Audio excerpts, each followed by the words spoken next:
지금부터 국내 증시가 더 밀린다면은 우리 AP는 어떻게 대응을 할 것이냐? 일단 보유 종목에 대한 정리, 리스크 관리가 더 우선적일 겁니다.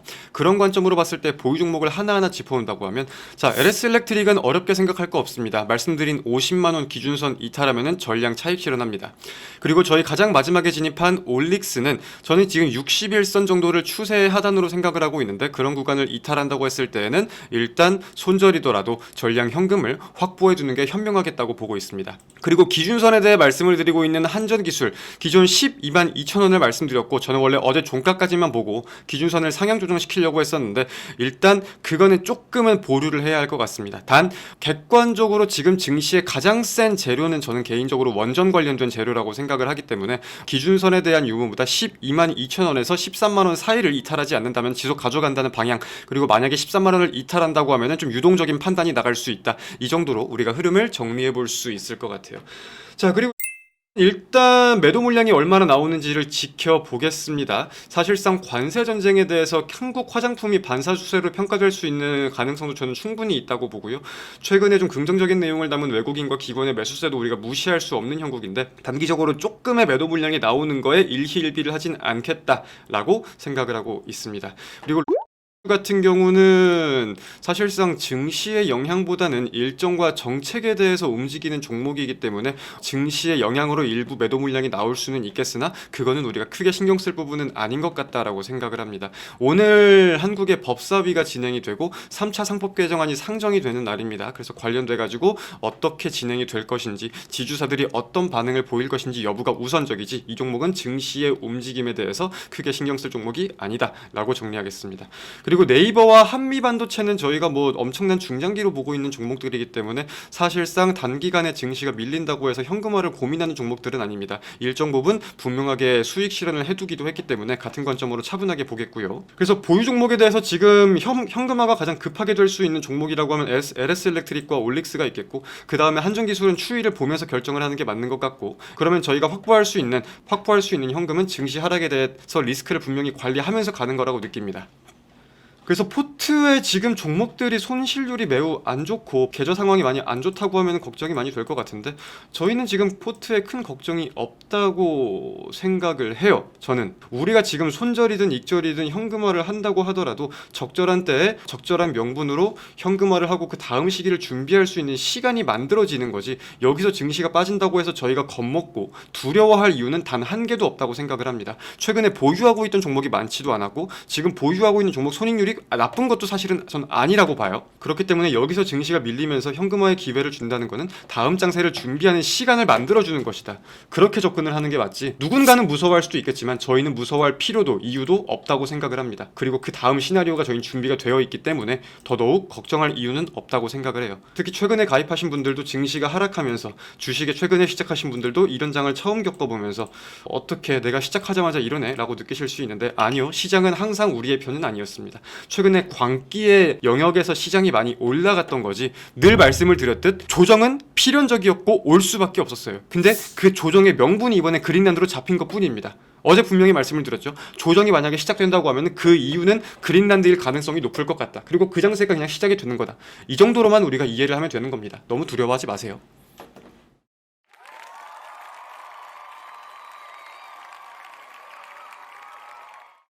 본격적으로 1월 21일 오늘자의 VIP 전용 비공개 방송을 시작해 보겠습니다. 자, 전일 미국 증시 먼저 한번 살펴보겠습니다. 미국의 3대 증시가 모두 급락세를 보였어요. 다우지수가 1.76%, 나스닥 종합은 2.39%, S&P 500은 2.06%, 필라델피아 반도체 지수는 1.68% 하락했습니다. 3대 증시 대비해서 반도체 지수가 가장 덜 밀린 거에 대해서는 마이크론을 비롯한 메모리 기업들에는 계속해서 전례 없는 품귀 현상이다. 이런 사태가 처음이다. 이런 내용을 가지고 수급이 몰리면서 반도체 매도 물량은 좀 제한적이었다고 먼저 생각해 볼 수 있겠습니다. 그리고 미국 증시가 하락한 이유라고 하면은 두 가지가 있을 텐데 먼저 그린란드를 둘러싼 불확실성이 가장 대표적이겠죠. 현재 미국과 유럽 연합의 충돌 우려가 확대되고 있다는 포인트는 우리가 짚고 넘어가야 할 것 같습니다. 트럼프는 그린란드와 관련된 관세를 부과할 것이라고 경고를 하고 있고 유럽은 수그리지 않고 있습니다. 사실상 트럼프 트럼프의 발언만 놓고 본다고 하면은 기존에 그런 인식이 되게 많았어요. 트럼프가 말을 아무리 세게 해도 결국은 타코다. 말만 그런 것이다. 다시 부드럽게 바뀔 것이다. 이런 식으로 시장에서 평가하는 경향들도 있었는데 이번에 유럽의 기조가 생각보다 강경하다 보니까 그리고 트럼프도 그린란드에 대한 발언이 생각보다 세지는 것도 있지만 발언의 빈도가 너무 잦다 보니까 우려감이 조금 커지고 있는 상황이라고 이해해 볼 수 있겠습니다. 그래서 유럽의 대응책을 살펴본다고 하면 현재 덴마크는 보유 중인 미국 국채를 전량 매도할 것이라고 밝히기도 밝혔고 이는 덴마크뿐만이 아니라 유럽 연합에서도 함께 이런 방안에 대해 생각을 하고 있는 것으로 드러나고 있어요. 더불어서 유럽 연합은 미국이라는 국가를 유럽 연합의 경제 위협 국가로서 판단을 하면서 공동 대응을 할 것이다. 이러한 방안까지도 함께 논의가 되고 있다 보니까 관련된 관세 전쟁 그리고 외교학적, 지정학적 리스크 등등이 함께 부각이 되고 있는 것 같습니다.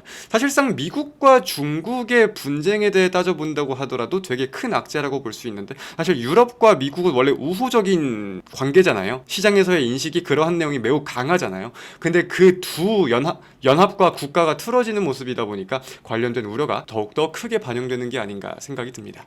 그렇다면 가장 빠르게 이게 해결되는 그림은 무엇일까라고 봤을 때 현재 유럽에서는 다보스 포럼이 진행되고 있습니다. 스위스에서 열리는데 이 다보스 포럼이라는 것은 세계 경제 포럼으로서 트럼프도 참석을 하고 유럽의 주요 인물들도 많이 대거 참석을 합니다. 그래서 이제 좀 있으면은 트럼프의 특별 연설이 진행될 예정인데 일단 관련돼서 트럼프가 어떠한 발언을 할 것인지 이어가지고 유럽 주요 인물들과의 대화에서 해답의 실마리가 있을 것인지 여부가 매우 중요할 것 같아요. 시장이 일단 찾고 있는 거는 거기서 변수가 해결될 수 있는 부분이 있을지 여부인 것 같다. 그럼 그 흐름에 따라서 시장의 방향이 좀 더 확실하게 드러나지 않을까라고 생각해 볼 수 있겠습니다.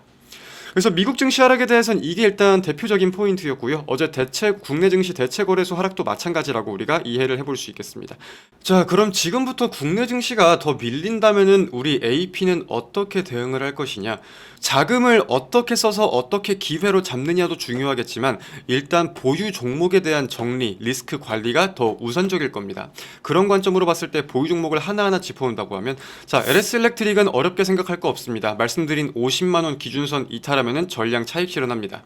그리고 저희 가장 마지막에 진입한 올릭스는 저는 지금 61선 정도를 추세 하단으로 생각을 하고 있는데 그런 구간을 이탈한다고 했을 때에는 일단 손절이더라도 전량 현금을 확보해 두는 게 현명하겠다고 보고 있습니다. 그리고 기준선에 대해 말씀을 드리고 있는 한전기술 기존 12만 2천원을 말씀드렸고 저는 원래 어제 종가까지만 보고 기준선을 상향 조정시키려고 했었는데 일단 그거는 조금은 보류를 해야 할 것 같습니다. 단 객관적으로 지금 증시의 가장 센 재료는 저는 개인적으로 원전 관련된 재료라고 생각을 하기 때문에 기준선에 대한 유무보다 12만 2천원에서 13만원 사이를 이탈하지 않는다면 지속 가져간다는 방향 그리고 만약에 13만원을 이탈한다고 하면 좀 유동적인 판단이 나갈 수 있다. 이 정도로 우리가 흐름을 정리해 볼 수 있을 것 같아요. 자, 그리고 일단 매도 물량이 얼마나 나오는지를 지켜보겠습니다. 사실상 관세 전쟁에 대해서 한국 화장품이 반사주세로 평가될 수 있는 가능성도 저는 충분히 있다고 보고요. 최근에 좀 긍정적인 내용을 담은 외국인과 기관의 매수세도 우리가 무시할 수 없는 형국인데 단기적으로 조금의 매도 물량이 나오는 거에 일희일비를 하진 않겠다라고 생각을 하고 있습니다. 그리고 같은 경우는 사실상 증시의 영향보다는 일정과 정책에 대해서 움직이는 종목이기 때문에 증시의 영향으로 일부 매도 물량이 나올 수는 있겠으나 그거는 우리가 크게 신경 쓸 부분은 아닌 것 같다라고 생각을 합니다. 오늘 한국의 법사위가 진행이 되고 3차 상법 개정안이 상정이 되는 날입니다. 그래서 관련돼 가지고 어떻게 진행이 될 것인지 지주사들이 어떤 반응을 보일 것인지 여부가 우선적이지 이 종목은 증시의 움직임에 대해서 크게 신경 쓸 종목이 아니다라고 정리하겠습니다. 그리고 네이버와 한미반도체는 저희가 뭐 엄청난 중장기로 보고 있는 종목들이기 때문에 사실상 단기간에 증시가 밀린다고 해서 현금화를 고민하는 종목들은 아닙니다. 일정 부분 분명하게 수익 실현을 해두기도 했기 때문에 같은 관점으로 차분하게 보겠고요. 그래서 보유 종목에 대해서 지금 현금화가 가장 급하게 될 수 있는 종목이라고 하면 LS일렉트릭과 올릭스가 있겠고 그 다음에 한전기술은 추이를 보면서 결정을 하는 게 맞는 것 같고 그러면 저희가 확보할 수 있는 현금은 증시 하락에 대해서 리스크를 분명히 관리하면서 가는 거라고 느낍니다. 그래서 포트의 지금 종목들이 손실률이 매우 안 좋고 계좌 상황이 많이 안 좋다고 하면 걱정이 많이 될 것 같은데, 저희는 지금 포트에 큰 걱정이 없다고 생각을 해요. 저는 우리가 지금 손절이든 익절이든 현금화를 한다고 하더라도 적절한 때에 적절한 명분으로 현금화를 하고 그 다음 시기를 준비할 수 있는 시간이 만들어지는 거지, 여기서 증시가 빠진다고 해서 저희가 겁먹고 두려워할 이유는 단 한 개도 없다고 생각을 합니다. 최근에 보유하고 있던 종목이 많지도 않았고 지금 보유하고 있는 종목 손익률이 나쁜 것도 사실은 전 아니라고 봐요. 그렇기 때문에 여기서 증시가 밀리면서 현금화의 기회를 준다는 것은 다음 장세를 준비하는 시간을 만들어주는 것이다. 그렇게 접근을 하는 게 맞지, 누군가는 무서워할 수도 있겠지만 저희는 무서워할 필요도 이유도 없다고 생각을 합니다. 그리고 그 다음 시나리오가 저희는 준비가 되어 있기 때문에 더더욱 걱정할 이유는 없다고 생각을 해요. 특히 최근에 가입하신 분들도 증시가 하락하면서, 주식에 최근에 시작하신 분들도 이런 장을 처음 겪어보면서 어떻게 내가 시작하자마자 이러네 라고 느끼실 수 있는데, 아니요, 시장은 항상 우리의 편은 아니었습니다. 최근에 광기의 영역에서 시장이 많이 올라갔던 거지, 늘 말씀을 드렸듯 조정은 필연적이었고 올 수밖에 없었어요. 근데 그 조정의 명분이 이번에 그린란드로 잡힌 것 뿐입니다. 어제 분명히 말씀을 드렸죠. 조정이 만약에 시작된다고 하면 그 이유는 그린란드일 가능성이 높을 것 같다. 그리고 그 장세가 그냥 시작이 되는 거다. 이 정도로만 우리가 이해를 하면 되는 겁니다. 너무 두려워하지 마세요. 자, 1월 21일 국내 증시 개장했습니다. 코스피는 1.53, 코스닥은 2.03, 양대 증시 하락 출발했습니다. 개장 직후에는 보유 종목 흐름 보면서 말씀드릴 부분 말씀드리겠습니다. 자, 저희는 현재 시간 기준으로 올릭스는 전량 매도하겠습니다. 자, 올릭스는 제가 생각했던 매도 손절에 대한 기준선이 13만원이었는데, 자, 13만원을 이탈하고 있는 시점에서 저희는 전량 손절 매매 진행하겠습니다. 바이오가 알테오젠이 많이 밀리는구나. 알테오젠이 어제 오후에 마일스톤 수령 기술 이전 관련된 공시를 냈는데 그 규모가 생각보다 약하다, 시장에서 기대했던 것보다 매우 약하다라는 평가가 좀 있었습니다. 그래서 그와 관련된 매도 물량이 바이오 전반적으로 함께 들어오는 것 같아요. 자, 저희는 현재 시점 올릭스 기준 가격을 이탈하면서 전량 매도 손절매 진행했습니다. 불확실성이 커져 있는 상황이기 때문에 기준 가격을 이탈하면 과감하게 매도하는 게 맞겠다고 판단을 했고, 종목에 대한 관점에 변함이 없어도 하단에서 재공략을 하건 종목 교체를 통해 그 맨징 이상의 수익을 챙기는 게 맞겠다고 판단을 했어요. 손실이 확정된 점에 대해서는 제가 다시 한번 사과 말씀을 드리겠습니다. 죄송합니다.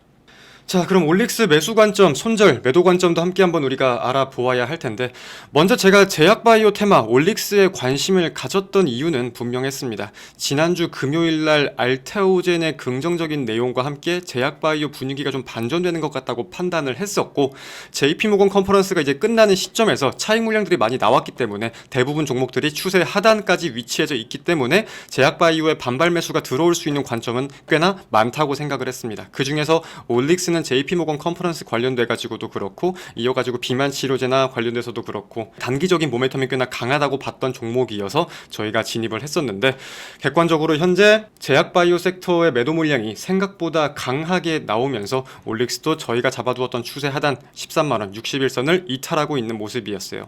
지금 증시에 대한 내용도 함께 보아야겠지만, 일단 저희의 매매는 모두 계획대로 진행이 되고 있고 계획대로 진행이 계속 되어야 하기 때문에 현 시점 전량 매도 신호를 전송드렸습니다. 죄송합니다. 제가 조금 놓친 부분이라고 하면은, 시장에서 돈이 막 엄청나게 돌고 있던 테마는 아니었었는데 저희가 최근에 전력, 로봇을 먹은 것처럼 순환매의 관점으로 바이오도 관심이 필요하다는 생각이 강했던 것 같고요. 그 부분은 제가 곱씹을 부분을 또 곱씹어 보면서 저기를 하겠습니다. 그리고 지금 증시가 밀리는 내용도 분명히 함께 생각을 해볼 수는 있을 건데, 증시가 밀려요. 어쩔 수 없네요. 죄송합니다. 이렇게 말씀드리는 거는 맞지 않는 것 같고 제 관점이 틀렸던 겁니다. 그래서 올릭스를 통해서 지금 제약바이오의 급락을 가지고 코스닥이 2% 하락을 다시 넘기고 있는데, 지금자의 하락을 이용해서 확보된 현금으로는 맨징 그 이상의 수익을 제가 또 한번 분명히 만들어 보도록 하겠습니다. 작년 같은 경우도 저희가 15번에서 20번 정도, 15번이죠. 15번의 손절매가 있었지만 계속해서 맨징 그 이상의 수익을 만들어낸다고 약속을 드리고 약속을 지켰고, 2026년도 마찬가지로 자신있게 계속 진행을 잘 해보겠습니다. 자, 일단 그래서 저희는 지금 손절매를 진행을 했습니다. 최근에 사실 손절매가 거의 없었어가지고 손절이 조금 어색하거나 익숙치 못한 분들도 계실 것 같은데, 최근에 손절할 종목이 없었을 것 뿐이지 저희도 관점을 이탈하면 저희는 분명히 손절을 하거든요. 손절 종목이 이렇게 보이기도 보이듯이 그에 대한 마찬가지 관점으로 진행이 된 거고, 한번 지켜봐 주십시오. 제가 이 현금 어떻게 쓰는지.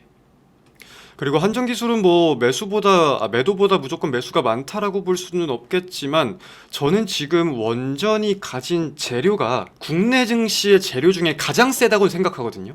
한정기술 같은 경우는 흐름을 보면서 기준 가격을 계속 상향 조정할 계획이 있어요. 저희의 매수 관점은 잘 부각이 되고 있고 저희는 짧은 움직임에 동요하지 않았으며 현재는 50%에 가까운 수익률을 보이고 있다라는 거잖아요.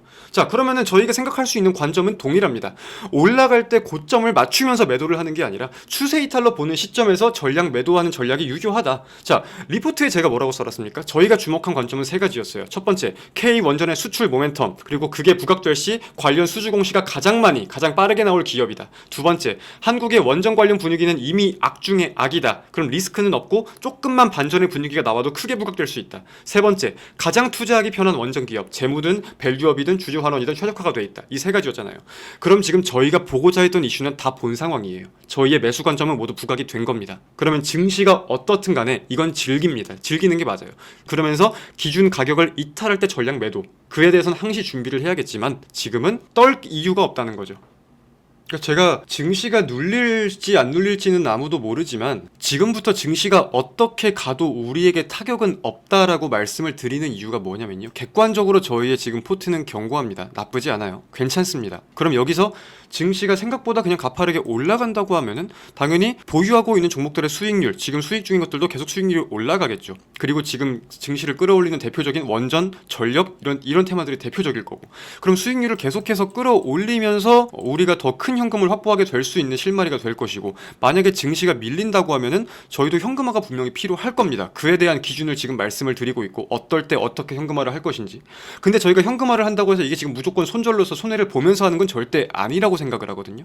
지금 포트에서 막말로 그럴 일은 없겠지만 지금 보유하고 있는 종목을 한꺼번에 다 던져도 저희는 충분히 수익 마감입니다. 너무나 충분히. 근데 지금 저희가 그렇게 우선순위에 따라 매도를 한다고 하더라도 충분히 수익으로서 현금화를 하면서 다음 장세를 위해서 준비할 수 있는 조정 시간이 생기잖아요. 조정장 동안에. 그럼 그것도 우리에겐 괜찮은 그림이고, 증시의 흐름에 따라서 어떻게 움직일지는 이미 나와 있으니까, 그리고 그 어떤 것도 타격은 없는 그림이니까 거기에 주목을 하면 될 것 같아요. 그래서 제가 무서워하지 말라고 계속 말씀을 드리는 거예요. 그럴 수 있는 기반은 리스크 관리를 항상 염두에 두면서 포트를 꾸리고 시나리오별 전략이라는 게 나와 있으니까 움직이기만 하면 되니까 움직임을 보고, 이 두 가지가 대표적인 것 같습니다. 그러니까 너무 무서워하지 마세요. 만약에 여기서 증시가 생각보다 이런 리스크를 가지고 밀린다고 하면은 제가 잡고 싶은 업종, 종목의 공통점은 정해져 있어요. 결국 지금 우리가 생각하는 이 악재는 외교에 대한 변수가 큽니다. 그리고 관세 등등 다양한 부분들을 봤을 때 펀더멘털이 흔들리는 기업의 실적에 영향을 주는 업종도 있겠지만 그게 아닌 기업과 업종도 분명하단 말이에요. 하지만 증시가 밀리면서 불확실성을 가지고 빠지긴 같이 빠질 거고, 그러면은 실적은 여전히 견고하나 실적에 대한 기대는 여전하나 이런 악재를 가지고 빠져있는 기업들에 대해서 관심을 가져야 하는 게 1차적인 내용이라고 생각을 합니다. 결국은 이 악재에 대해서 저는 1년, 2년 길게 갈 수 있는 악재가 아니라고 생각을 하고, 만약에 그렇게 트럼프가 원하는 대로 진행이 된다 하더라도 시장이 돌파구를 찾을 수 있는 방안은 충분히 많이 마련이 되어 있다고 생각을 하거든요. 그게 이제 반영되기까지 시간이 좀 걸리는 것이. 그럼 그렇게 걸리는 시간 동안에 우리가 계속해서 사고 싶은 거를 사면 되는 게 아닌가, 그렇게 지금 접근을 하고 있다는 거예요. 그럼 그렇게 볼 수 있는 대표적인 업종군이 뭐가 있냐고 하면 제가 가장 먼저 말씀드렸던 반도체가 있는 겁니다. 물론 반도체도 미국에서 추가적인 관세를 도입하겠다고 하면서 약간 우려를 가지시는 분들도 많은 것 같은데, 물론 타격이 있는 기업들도 있겠지만 그걸 오히려 정면 돌파할 수 있는 기업들, 4월달, 2월달에 관세와 관련된 우려로 시장이 빠질 때 올랐던 종목들의 공통점도 분명하잖아요. 미국에서 생산하고 미국에 납품하는 기업들 등등등. 그런 관점으로 봤을 때 우리가 돌파구를 찾을 수 있는 기업들은 분명히 있다는 거예요. 그러면은 선택폭이 줄어들다 보니까 시장에서도 인정을 하면은 그쪽에 수급이 더 강하게 몰리게 될 거고, 그렇기에 기회를 잡을 수 있는 관점이 시장이 밀려야 나온다고 제가 그래서 말씀을 드리는 거예요. 그래서 시장이 오른다고 해도 우리 관점대로 그냥 수익률 끌고 가면 좋은 거고, 시장이 밀린다고 해도 상관이 없는 거고, 다음 기회를 잡기 위해서 현금 확보를 우리가 지금 딱 챙겨놓는 거니까. 자, 그렇게 하면서 오늘 방송 마무리하겠습니다. 고생들 많으셨고요. 오늘 수요일, 저는 내일 오전에 다시 웃으면서 인사드리겠습니다. 내일 만나요, 여러분. 안녕.